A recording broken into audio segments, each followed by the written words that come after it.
ಅವ್ರದ್ದು ನಡ್ಕೊಂಡಿರ್ತದೆ. ಈ ಸಂದರ್ಭದಲ್ಲಿ ಆ ಒಂದು ನೈಟ್ ಬಸ್ ಏನಿದೆ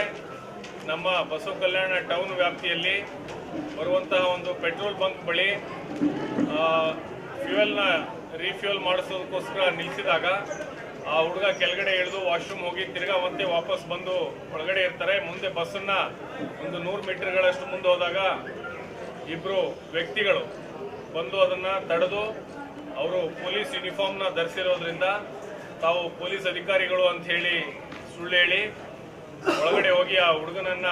ಕೆಳಗಡೆ ಕರೆಸಿ ನೀವೇನಂದ್ರೆ ಹೆಚ್ಚಿನ ಹಣವನ್ನು ಕೊಂಡೊಯ್ತಾ ಇದ್ದೀರಾ, ಇದಕ್ಕೆ ಯಾವುದು ದಾಖಲಾತಿಗಳಿಲ್ಲ ಅಂತ ಹೇಳಿ ಆ ಹಣವನ್ನು